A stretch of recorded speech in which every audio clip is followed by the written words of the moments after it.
Doctor Danish program real focus के साथ हाजिर है। नाज़रीन, सिचुएशन जो पॉलिटिकल सिचुएशन है इस वक्त, जो सियासी उतार चढ़ाव है, आप देख रहे होंगे बहुत तेज़ी से तब्दील हो रही है।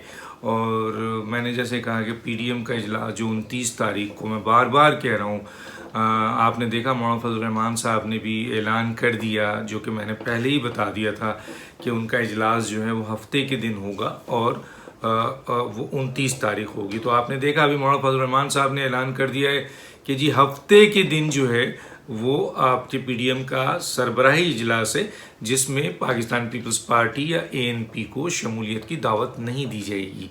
और उसकी सिचुएशन आपके सामने, इस पर मैं किसी और वक्त में बात करूंगा। इस वक्त तो मैं ये बताना चाहता हूँ कि इस्टेब्लिशमेंट जो है वो 2 फैसले अभी तक कर चुकी है और वो फैसला आपके सामने किसी न किसी तरीके से आ चुका है। एक तो ये कि वो पंजाब की जो उस्मान बुज़दार हैं उनको फारिग करना चाहती हैं, और मरकज़ में जो है वो अदम एतमाद के ज़रिए कौमी हुकूमत लाना चाहते हैं। अब इन दोनों जगहों पर इस्टेब्लिशमेंट जो है वो हुकूमत की तब्दीली चाहती है। अपोजिशन तो बहुत अरसे से कह रही है कि जनाब इन्हें घर भेजो, घर भेजो, घर भेजो। तो रुकावट क्या है? अब तो इस्टेब्लिशमेंट भी आपके साथ खड़ी हुई है। तो रुकावट जो है वो 2-3 बातें हैं। वो एक तो ये है कि जी रुकावट पीएमएलएन की जो है, एक तरफ मुज़ाहमती आपके सियासत है और दूसरी तरफ मुफाहमत की सियासत है। तो ये मुफाहमत और मुज़ाहमत की सियासत अब फैसला मियां नवाज शरीफ साहब ने करना है या पीडीएम ने करना है कि ये साथ साथ चलेगी या मुज़ाहमत पे जाना है या मुफाहमत पे जाना है। अब मुज़ाहमत के चांसेस इतने, मुज़ाहमत किस तरफ होगी? आइदर इस्टेब्लिशमेंट की तरफ होगी जो ऑलरेडी आपसे मुफाहमत चाहती है, या फिर आप जो है वो हुकूमत की तरफ मुज़ाहमत। तो हुकूमत की तरफ तो मुज़ाहमत शुरू से है और वो रहेगी, वो कभी ख़त्म नहीं होगी जब तक ये हुकूमत मौजूद है। तो गोया मियां नवाज शरीफ साहब ने फैसला करना है कि आइदर वो मुज़ाहमत की सियासत में जाना चाहते हैं या मुफाहमत, क्योंकि मरीम नवाज़ हैं, शाहिद खाकान हैं या और लोग आपको मुज़ाहमती सियासत देखने को मिल रही है, ख़ास तौर पे मरीम नवाज़ साहिबा की। और शहबाज शरीफ की जो सियासत है वो मुफाहमत की सियासत नज़र आ रही है। एक तरफ तो ये बात है। दूसरी तरफ जैसे मैंने कहा कि इस्टेब्लिशमेंट जो है वो वज़ीर आला को तब्दील करना चाहती है, वज़ीर आला लाना चाहती है। किसको लाना चाहती है? जनाब वो चौधरी निसार साहब को लाना चाहती है। इसमें कोई दो राय नहीं है कि इस्टेब्लिशमेंट चाहती है कि चौधरी निसार को लाए, और वो ये चाहती है कि पीएमएलएन इसमें उसकी मदद करे, लेकिन पीएमएलएन कभी भी नहीं करेगी, क्योंकि पीएमएलएन पंजाब में, मैं पहले भी बता चुका हूँ कि अगर कोई तब्दीली चाहेगी तो उसमें वो अपने किसी रिलेटिव्स को, पीएमएलएन के फैमिली मेम्बर्स, ख़ास तौर पे बिल्कुल नाम है हमजा शहबाज को लाना चाहेगी, वरना और किसी को लाना नहीं चाहेगी। दूसरा ये है कि जी चौधरी निसार के मुकाबले में बुज़दार उनके लिए फ़ायदेमंद है। मैं पहले ही बता चुका हूँ कि बुज़दार जब कुछ नहीं करेंगे तो पंजाब में पीएमएलएन जो है मज़ीद मजबूत होती जाएगी, लोग पीएमएलएन को याद करेंगे। तो ये है, लेकिन इस्टेब्लिशमेंट चाहती है कि चौधरी निसार को लाएं, और उसके बाद भी कैलकुलेशन जो है वो कैलकुलेटेड गेम है, वो इसलिए ला रही है। उसे पता है कि पीएमएलएन सपोर्ट नहीं करेगी, तो वो अपना गेम खेल रही है। उसमें काफ़ी लोग उनको अप्रोच कर चुके हैं और इस्टेब्लिशमेंट को यकीन है, मैं नहीं कह सकता, लेकिन मुझे ये पता चला है कि इस्टेब्लिशमेंट को यकीन है कि वो चौधरी निसार को वज़ीर आला पंजाब ला सकते हैं। लेकिन वज़ीर आला पंजाब अगर लाते हैं, और वही एक इस्टेब्लिशमेंट ये चाहती है कि जी मरकज़ में कौमी हुकूमत बने और शहबाज शरीफ वज़ीर आज़म बने, दो राय नहीं है। मैं बता दूं, इस्टेब्लिशमेंट की ये राय है, ये ख्वाहिश है, वो ये चाहती है। अब चाहे पीएमएलएन ये फैसला करे, पीपल्स पार्टी पीडीएम में फैसला करे, नहीं करे, नवाज शरीफ करे, नहीं करे, लेकिन वो ये चाहती है। अब सवाल ये पैदा होता है कि बुज़दार को फारिग किया जाए, पहले इस्टेब्लिशमेंट ये चाहती है, एंड देन फिर बजट के बाद कौमी हुकूमत में शहबाज शरीफ वज़ीर आज़म हो जाए। लेकिन आपने अभी एक थ्रेड सुनी होगी, और ये धमकियां तो बहुत अरसे से आ रही हैं, आपने पिछले दिनों मीडिया में भी ये बात सुनी होगी, और फैसल वार्डन ने तो क्लियर ये बात कर दी है, और असद हैं वो भी ये बात कर चुके हैं। उन्होंने क्लियर ये कहा है, और ये बात मैं अंदर की बात बता रहा हूँ, कि वज़ीर आज़म ये कहते हैं कि बुज़दार को अगर हटाया तो मैं असम्बली तोड़ दूंगा।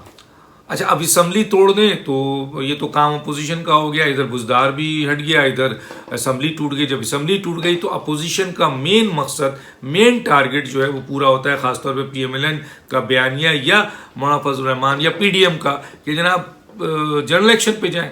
तो अभी जो बात सामने आई वो ये आई है कि इस्टेब्लिशमेंट ये नहीं चाहती, इस्टेब्लिशमेंट ये चाहती है कि मरकज़ में कौमी हुकूमत बने, इमरान खान जाएं, और दूसरी तरफ जो है पंजाब में फारिग हो, पंजाब में जो है वो चौधरी निसार साहब बने।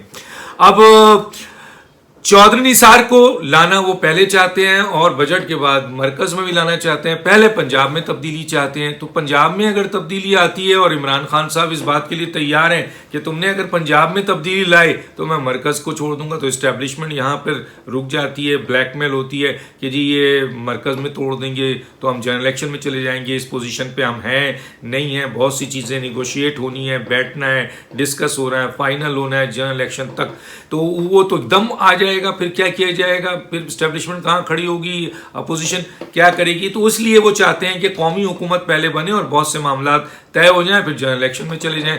तो इस बुनियाद पर इस्टेब्लिशमेंट खामोश हो जाती है। तो अब ये मशवरा दिया गया इस्टेब्लिशमेंट को, जो मैं आज आपको बता रहा हूँ, बहुत ही अहम मशवरा है। वो ये कहते हैं कि भाई पंजाब हुकूमत को आप अभी ना छेड़ें, आप जिसको भी लाना चाहते हैं लाइए, लेकिन पहले आप मरकज़ को भेज दें। जब मरकज़ को आप भेज देंगे तो उसके बाद पंजाब में आप किसी को भी लाएं, कोई फ़र्क नहीं पड़ता है। इस तरफ आप कौमी हुकूमत ले आएंगे और फिर उसके बाद पंजाब में आप चौधरी निसार को ले आते हैं, तो लाइए चौधरी निसार को, बिल्कुल। अगर आपके पास नंबर ऑफ गेम है तो आपको कौन मना कर सकता है, आप लाइए। लेकिन अगर चौधरी निसार को आप पहले लाते हैं तो इमरान खान यहाँ असेंबली तोड़ रहे हैं और जनरल इलेक्शन में जा रहा है, जो आप नहीं चाहते।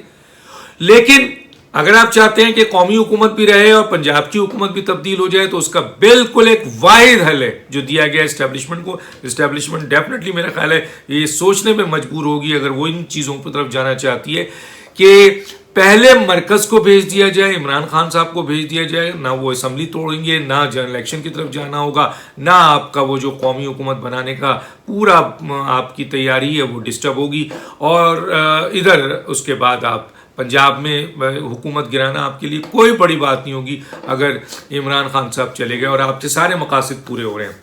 तो अब ये सिचुएशन ये उनको बता दिया गया है। अब इसके ऊपर इस्टेब्लिशमेंट ने अब फैसला करना है कि आया वो फिर भी पंजाब की पहले हुकूमत गिराएंगे और ये इमरान खान सिर्फ भपकी दे रहे हैं, ये अपनी हुकूमत को ख़त्म नहीं करेंगे, या ये अपने असेंबली नहीं तोड़ेंगे, ये सिर्फ ब्लैकमेलिंग कर रहे हैं। तो अगर उनको अंदर की, क्योंकि वो इंटेलिजेंस के लोग उनके साथ हैं इस्टेब्लिशमेंट के, तो वो अंदर की न्यूज़ जान सकते हैं। लेकिन बज़ाहिर इमरान खान अपने लोगों के ज़रिए और निजी जगह पे ये कह रहे हैं कि अगर बुज़दार को हटाया गया तो मैं असेंबली तोड़ दूंगा। तो इससे भी हटकर अब थोड़ी सी एक बात और भी हम कर लेते हैं, और वो ये है कि पीपल्स पार्टी पीडीएम तनाज़ा भी आपके सामने बहुत ज़्यादा आ रहा है, और उस सूरत हाल में एक बात तय हुई जो हमने कहा था कि जी पीपल्स पार्टी पीडीएम से अलग होगी तो उसको सियासी तौर पर बहुत नुकसान होगा, और पीडीएम ने अगर इलेक्टोरल इत्तेहाद बना लिया तो पीपल्स पार्टी की सिंध की हुकूमत भी ख़तरे में आ सकती है। अच्छा, पीपल्स पार्टी जो है वो और ज़्यादा परेशान अभी इसलिए हो गई है कि पीडीएम जो इस वक्त इस्टेब्लिशमेंट से क्लैश में चल रही थी, और पीपल्स पार्टी का सॉफ्ट कॉर्नर था इस्टेब्लिशमेंट के लिए, और किसी न किसी जगह उनके राब्ते थे जो कि मुख्तलिफ जगह पे नज़र आए। तो इस लिहाज से पीपल्स पार्टी ये समझ रही थी कि चलें मुल्क की एक ताकतवर ऑर्गेनाइजेशन जो है, एक आपके इदारा जो है इस्टेब्लिशमेंट, उनसे उनकी ताल्लुकात अच्छे हो गए, बहाल हो गए, और ज़ाहिर है पाकिस्तान की सियासत में उनको नाराज़ करके आप आगे कुछ नहीं कर सकते, तो वो बहुत इस मामले में मुतमईन थे। लेकिन जब पीडीएम का इस्टेब्लिशमेंट के साथ ताल्लुकात जुड़ा और मामलात वहाँ मुफाहमत की तरफ बढ़े और अच्छी की तरफ बढ़े, तो फिर पीपल्स पार्टी का वो सोच जो है वो डिस्टर्ब हुई, क्योंकि पीपल्स पार्टी और पीडीएम के लिहाज से इस्टेब्लिशमेंट को अगर चुनना होगा कि किसी एक ग्रुप को चुना जाए, तो वो क्या एएनपी और पीपल्स पार्टी को चुनेगी इस्टेब्लिशमेंट, या पीडीएम को चुनेगी? तो डेफिनेटली पीडीएम को चुनेगी, इसमें कोई दो राय नहीं है, क्योंकि पीडीएम में जेयूआई और उसके बाद पीएमएलएन जैसी जमात जो है इसमें मौजूद है, और जो अवामी तौर पर इस वक्त बहुत ज़्यादा मोबलाइज हैं, ताकत है, 9 जमातें उसमें मौजूद है। ये 2 जमातें वो भी महदूद है सिंध के रूरल एरिया तक, तो इस्टेब्लिशमेंट फिर इनको चुनेगी। तो यहाँ पर पीपल्स पार्टी जो है वो जब इस्टेब्लिशमेंट और पीडीएम की कुर्बत हुई तो पीपल्स पार्टी का वो फैसला और नुकसानदेह हो गया, और पीपल्स पार्टी यकीनन चाहती है कि वो पीडीएम का हिस्सा बने। लेकिन आपने देख लिया कि पीडीएम ने वाज़ेह तौर पे कहा है, ख़ासतौर पे मौलाना फजल रहमान साहब ने। मैंने आपको बता दिया था कि मौलाना फजल रहमान साहब ने